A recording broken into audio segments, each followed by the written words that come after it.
మలయాళ super star Mohan Lal Telugu ప్రేక్షకులకు కూడా సుపరిచితులే. 1978లో తన తొలి చిత్రం తిరనొట్టంతో సినీ రంగంలో అడుగుపెట్టిన ఆయన మంజిల్ విరింజా పుక్కల్ 1980లో ఆ చిత్రంతో విజయవంతమైన హీరోగా గుర్తింపు పొందారు.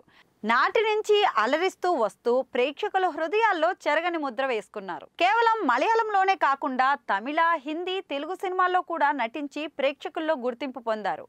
నటుడిగానే కాకుండా నిర్మాతగాను, గాయకుడిగా, థియేటర్ ఆర్టిస్ట్గా కూడా టాలెంట్ నిరూపించుకున్నారు.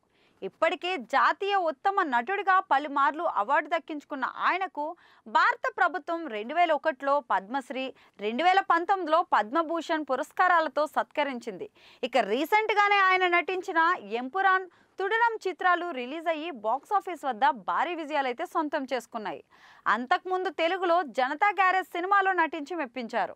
ఇక ప్రస్తుతం ఆయన మంచు విష్ణు హీరోగా నటిస్తున్న కన్నప్ప చిత్రంలో ఒక ముఖ్య పాత్రలో నటిస్తున్నారు.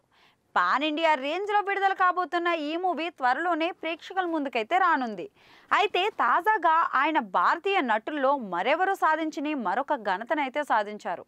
దీంతో మోహన్ లాల్ పేరు దేశవ్యాప్తంగా మరోసారి హాట్ టాపిక్గా మారిపోయింది. ఇంతకీ మోహన్ లాల్ ఏం చేశారంటే, దుబాయ్ అనగానే మనకు ముందుగా గుర్తొచ్చేది బుర్జ్ ఖలీఫా. ఈ భవనం 828 మీటర్ల ఎత్తు, 163 అంతస్తులతో ప్రపంచంలోనే అత్యంత ఎత్తైన కట్టడంగా పేరుగాంచింది. 2004లో నిర్మాణం ప్రారంభమై 2010లో పూర్తయింది ఈ భవనం. ఇక సామాన్యుల నుంచి సెలబ్రిటీల వరకు దుబాయ్ సందర్శించిన ప్రతి ఒక్కరూ బుర్జ్ ఖలీఫాను చూడకుండా ఫోటోలు, సెల్ఫీలు తీసుకోకుండా ఉండలేరు అనడంలో సందేహమే లేదు.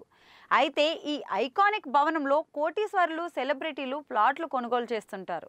ఆ జాబితాలో మోహన్ లాల్ కూడా చేరినట్టయితే తెలుస్తోంది. బుర్జ్ ఖలీఫాలోని 29వ అంతస్తులో సింగిల్ బెడ్రూమ్ ప్లాట్ను మోహన్ లాల్ కొనుగోలు చేసినట్లు సమాచారం. అందుకు దాదాపు 3.5 కోట్లు ఖర్చు చేసి ఈ ప్లాట్ను తన భార్య సుచిత్ర పేరట రిజిస్టర్ చేయించారట. అంతేకాదు దుబాయ్లోనే మరో లగ్జరీ విల్లాలో 3 BHK ఫ్లాట్ను కూడా కొనుగోలు చేశారని సోషల్ మీడియాలో కోడైకి వస్తుంది.